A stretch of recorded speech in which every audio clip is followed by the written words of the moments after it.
Hi, welcome to today's lesson covering working with tables and columns in Microsoft Word. This lesson is called W5.12 Dance, and in it we will complete typing an article about So You Think You Can Dance, a televised dance competition, and format the article into two columns. That is going to be our focus in this lesson, creating two columns in existing text and justifying that text within the columns. Text in newspapers or magazines are often formatted in columns. Columns make text easier to read because they reduce the number of words per line a reader has to read. Text continues from the bottom of one column to the top of the next. Fully justified text gives the document a tidy and professional appearance. Before we begin this exercise, let's first complete our basic Word document preparation. As a student in my class, you will need to open an existing Word document that has been made available to you in Google Classroom. Let's begin there. So, in Google Classroom, we're going to go up to Classwork, and we're going to scroll down to our assignment, and we're going to see that we have the instructions here, but also we need to download the attached Word document. So I'm going to click on that document.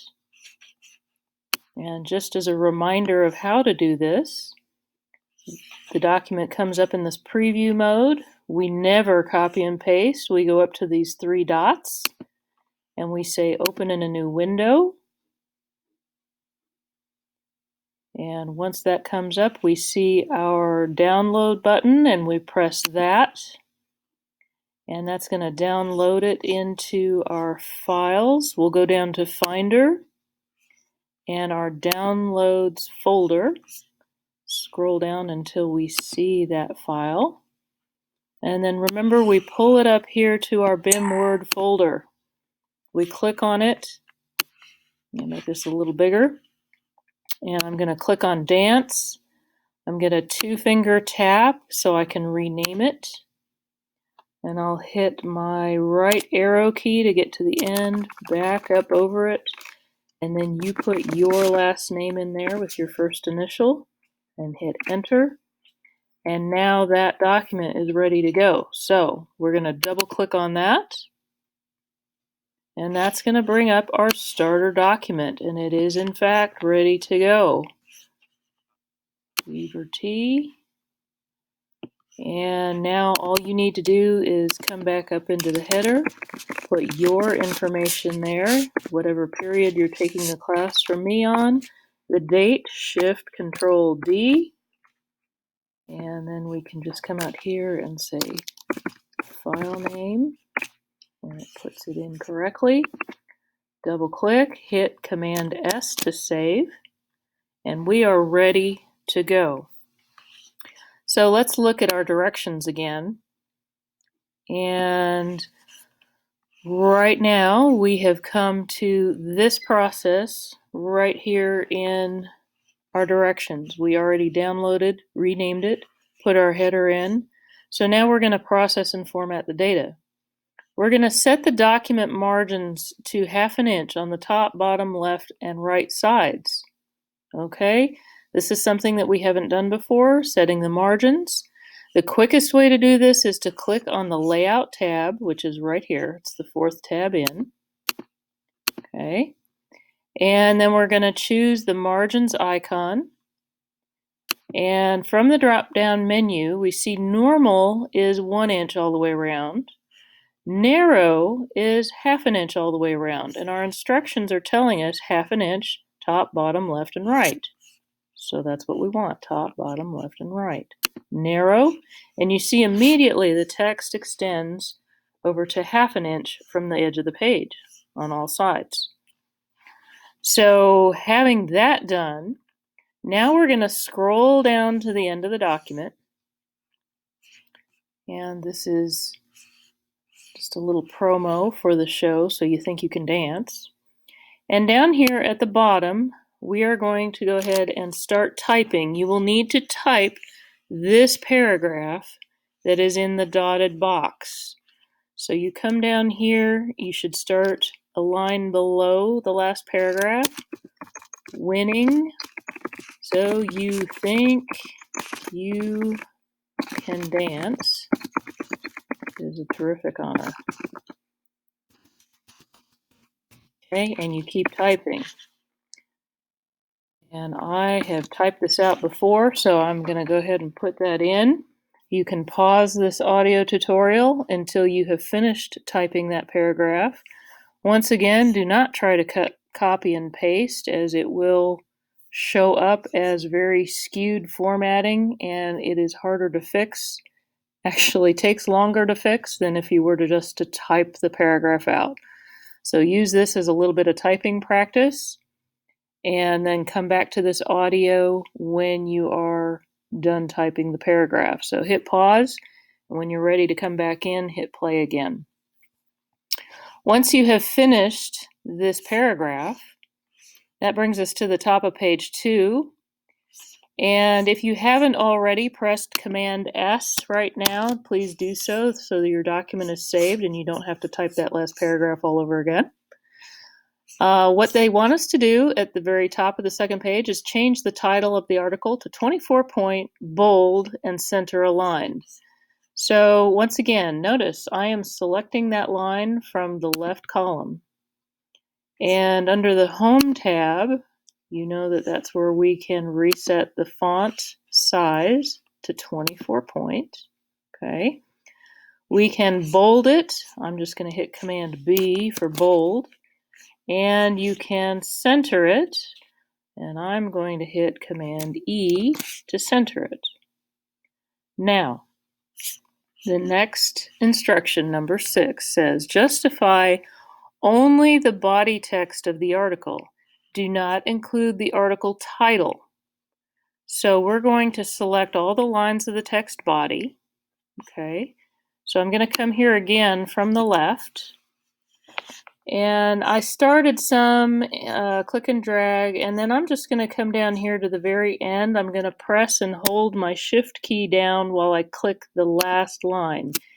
And remember, when you use the Shift key, it selects everything between 2 points. So if I start with the first line, I press and hold the Shift key down and click on the last line, it will select those and everything in between. It's a very quick and efficient way to get all your data included.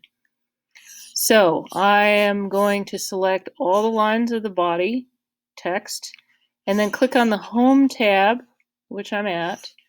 And you know these alignment keys. We have left, that it currently is. There's center. You see how it's centered down the middle. There's the right alignment. And this last one is justify. And that's what I'm going to do, is click the justify, which means it's centered, but it provides extra spacing in there so that it is really nice, neat lines down each side. You can press Command S again to save. And our next direction is going to be 7. Format the body of the article into 2 columns. Once again, do not include the title, adhering to the following instructions. So, what we're going to do is we already have the body text of this article selected, and if for some reason you clicked off of it, please go ahead and select the body of this article again. And it tells you right here, to put it into 2 columns, you'll need to go to the Layout tab and the Columns icon and select 2. So here's our Layout tab, and here's our Columns icon. And it says, okay, see all these different things. We can do 1, 2, 3 columns. So we're going to do 2. And look at there, it has put it into 2 really nice columns that looks like a newspaper or magazine. Now, we want to go back and adjust the width of these columns to 3.5 inches. Okay, right now it looks like they're 4 inches. If you have your ruler on, you can tell that. If you don't have your ruler on, take a minute to do that. It will be under your View tab, and make sure this small box ruler is clicked under the View, okay? And then we'll come over back to our Layout tab. So how do we set the width of our columns? Well, here again, under the Layout tab, we're going to come back to our columns icon. And this time, we can come all the way down to the bottom where it says More Columns. And when we click on that, we have the Columns dialog box. And in here, we can actually control a lot of different things. The main thing is the width of the columns can be set at 3.5, all right? And the spacing should already be at 5 inches. So maybe we were already a little bit there at 3.5. So we're going to confirm we have 2 columns, and see, this is where you can do some of this too, and you have a preview of what it would look like. So we know that we need 2 columns. We know that the width of each one needs to be 3.5 and the spacing is half. All right. And we want to make sure that there's equal column width. And that's this little box right here. Otherwise, we could make one column, 3, and then that would make the other one 4, and you see they're not equal. But if I want to say equal column width, well, the width of a page comes out to 3.5 inches per column. So in the short scheme of things, you want to make sure that you have 2 columns selected. Number of columns, 2. The width is 3.5. The spacing is 1/2. You have this box checked for equal width. One last thing. Right here on 7E, it says insert a line between the columns. Here's that magic little box right here. When you click on this box, watch what happens in the preview right here. I'm going to say line between the columns, and you see a line appears.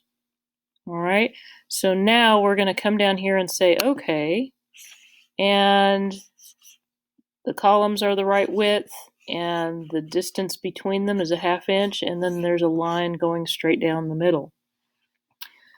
Now we can come back, and it says on number 8, use the word count under the Review tab to see how many words the entire document has. Well, it said the entire document, so that includes the title. How do we select everything or all in a document? Command A. So that's going to let us select every word in there. And remember where you find word count. Again, it's under Review and Spelling, Thesaurus, Word Count. It's right there. You click on it, and in mine it says words are 596. So I'm going to close that. And what do they want us to do with that number? Write the word count number on its own line at the end of the article and bold the number. So if I came to the end of the article, that means I would put my cursor right here saying, so you think you can dance appreciates seeing their favorite past dancers. And then I'm going to hit enter